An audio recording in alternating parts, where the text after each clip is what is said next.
Social మీడియాలో రోతరాతలతో చాలా నష్టం జరిగింది. మరీ ముఖ్యంగా ఏపీ రాజకీయాల్లో ఈ సోషల్ మీడియా వార్ కాస్త మహిళలను కించపరిచేదాకా దారితీసింది.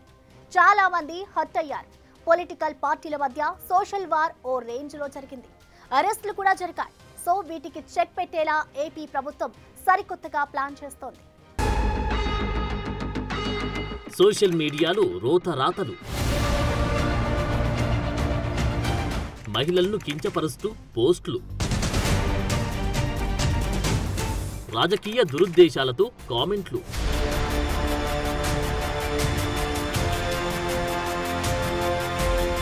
దుష్ప్రచారాలతో సమస్యలు, భావ ప్రకటన స్వేచ్ఛ పేరుతో అరాచకాలు. ఇది ప్రెజెంట్ సొసైటీలో జరుగుతున్న విషయం. సోషల్ మీడియాపై కంట్రోల్ పెద్దగా లేకపోవడంతో ఏది పడితే అది రాయడం, పోస్టులు పెట్టడం, అవతలి వారిని కించపరచడం, తప్పుడు సమాచారాన్ని వ్యాప్తి చేయడం, మార్ఫింగ్ చేయడం, రాజకీయ దురుద్దేశంతో పోస్టులు పెట్టడం, రెచ్చగొట్టడం ఒకటేమిటి ఇవన్నీ జరుగుతున్నాయి. అందుకే ఏపీ ప్రభుత్వం సరికొత్తగా ఫేక్ వ్యవహారాల్లో కంట్రోల్ చేసే కొత్త చట్టం దిశగా అడుగులు వేస్తుంది. సోషల్ మీడియా దుష్ప్రచారంపై ఉక్కుపాదం. ఫేక్ పోస్టులు, అసత్య ప్రచారాలపై మరింత నిఘా. సోషల్ మీడియా పోస్టులకు ఆధార్ అకౌంటబిలిటీ. అవును, ఇప్పుడు సోషల్ మీడియాపై మరింత నిఘా పెరుగుతుంది. అలా చేయాలంటే ఏం చేయాలన్న విషయాలపై ఏపీ ప్రభుత్వం కొత్త చట్టం తీసుకొచ్చేందుకు ఏపీ కూటమి ప్రభుత్వం రెడీ అవుతుంది. తప్పుడు సమాచారం, అసభ్య కంటెంట్, దూషణాత్మక పోస్టులను కంట్రోల్ చేసేందుకు ఓ కొత్త చట్టాన్ని రూపొందించే దిశగా అడుగులు వేస్తుంది. ఈ చట్టం రూపకల్పన కోసం మంత్రులు నాదెండ్ల మనోహర్, పార్థసారథి, సత్యకుమార్ యాదవ్, వంగలపూడి అనితలతో మంత్రివర్గ ఉపసంఘాన్ని ఏర్పాటు చేశారు. ఈ ఉపసంఘం విధి విధానాలను రూపొందించి దాని అమలుకు సంబంధించిన సాధ్యాలను పరిశీలించి రిపోర్ట్ ఇస్తుంది.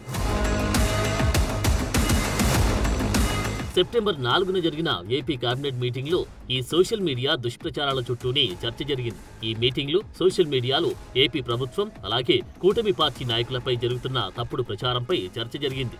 భావ ప్రకటన స్వేచ్ఛను గౌరవిస్తామని, కానీ అది అవతలి వారిని ఇబ్బంది పెట్టేలా, అతిక్రమించేలా ఉంటే కుదరదు అన్నారు సీఎం చంద్రబాబు. ప్రస్తుతం సోషల్ మీడియాలో అసలు అకౌంట్ల కంటే ఫేక్ అకౌంట్లే ఎక్కువగా ఉంటున్నాయి. సో అసలైన ఖాతాలేవో తెలియాలంటే ఆధార్ ఆధారిత అకౌంటబిలిటీ ఉండేలా చట్టం రూపొందించాలని మంత్రులకు సూచించారు. సోషల్ మీడియా అకౌంట్ల నిర్వహణలో ఆధార్ ఆధారిత గుర్తింపును పరిగణలోకి తీసుకోవడం కోసం దుర్వినియోగాన్ని అరికట్టాలని ప్రభుత్వం భావిస్తుంది. ఇది అసలైన వ్యక్తుల గుర్తింపును ధృవీకరించడంలో ఉపయోగపడుతుందని, అసభ్య కంటెంట్ కు చెక్ పెట్టగలుగుతుందన్న అభిప్రాయం వ్యక్తమైంది.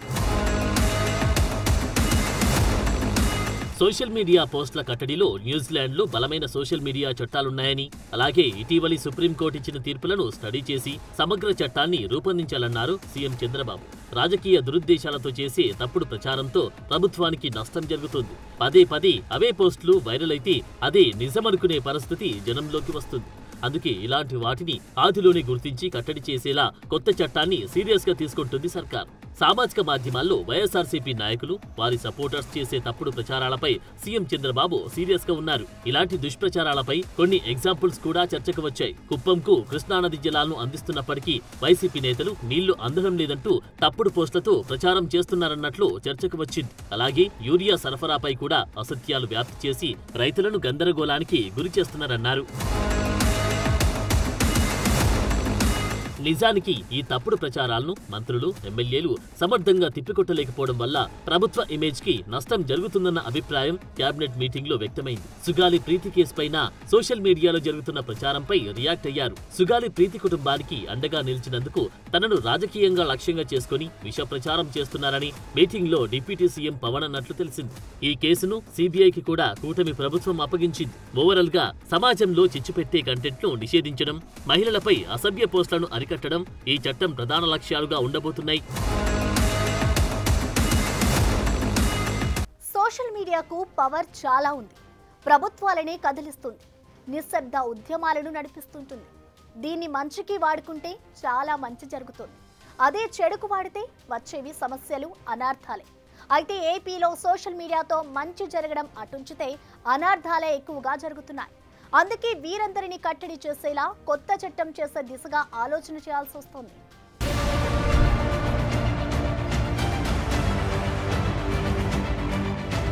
సోషల్ మీడియా వాడకం ఎక్కడ ఎలా ఉంటుందో గానీ ఏపీలో మాత్రం కంప్లీట్ స్టోరీ వేరు. సోషల్ మీడియాతో ప్రత్యర్థులను సూటిపోటి కామెంట్లతో వేధించడం, ముఖ్యంగా లీడర్ల భార్యలపై అసభ్య కామెంట్లు పెట్టించడం, వ్యక్తిత్వ హననాలకు పాల్పడటం ఇవన్నీ జరిగాయి. చాలా మంది బాధపడ్డారు, లోలోన కుమిలిపోయారు. ఇదంతా రాజకీయంగా జరిగిన యుద్ధమే. అయితే సోషల్ మీడియా ప్లాట్ఫామ్స్ క్లియర్ గా చెప్తున్నాయి, కమ్యూనిటీ గైడ్ లైన్స్ ప్రకారమే పోస్టులు పెట్టాలంటారు. కానీ ఆ మాట వినేదెవరు? అబ్యూజివ్ కామెంట్లతో నిండిపోతున్నాయి, ఫేక్ ప్రచారాలు జోరందుకుంటున్నాయి. ఇప్పుడు కూటమి ప్రభుత్వం ఏ పని చేసినా అందులో అవాస్తవాలను ప్రచారం చేస్తూ పోస్టులు వెల్లువెత్తుతున్నాయి. అమరావతి మునిగిపోతుందని మొన్నటిదాకా ప్రచారం జరిగింది. లేటెస్ట్ గా ఏపీ ప్రభుత్వ అద్దె హెలికాప్టర్ పై వైసీపీ తప్పుడు ప్రచారం చేస్తోందని కూటమి ప్రభుత్వం మండిపడుతోంది. కొత్త హెలికాప్టర్ కొనకపోయినా కొన్నట్లు దుష్ప్రచారం చేస్తున్నారంటున్నారు.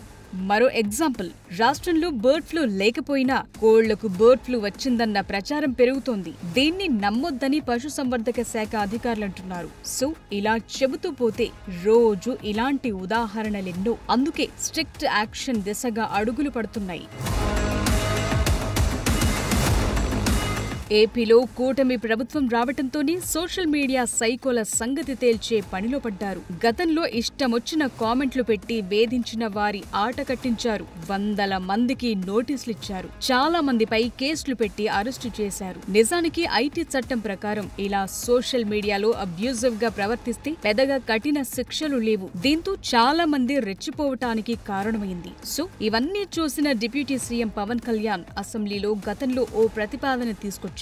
సోషల్ మీడియా వెళుతున్న అపసవ్య ధోరణిని సరిచేయటం ఈ సభ నుంచే ప్రారంభం కావాలని, సోషల్ మీడియా అబ్యూస్ ప్రొటెక్షన్ బిల్ను సాధ్యమైనంత త్వరగా తీసుకురావాలని సూచించారు. అదే సమయంలో అసెంబ్లీలో సోషల్ మీడియా సైకోలను ఉక్కుపాదంతో అణిచివేస్తామని సీఎం కూడా వార్నింగ్ ఇచ్చారు. ఈ క్రమంలోనే కొత్త బిల్ తెచ్చే దిశగా మంత్రివర్గ ఉపసంఘం ఏర్పాటుతో అడుగులు పడుతున్నాయి.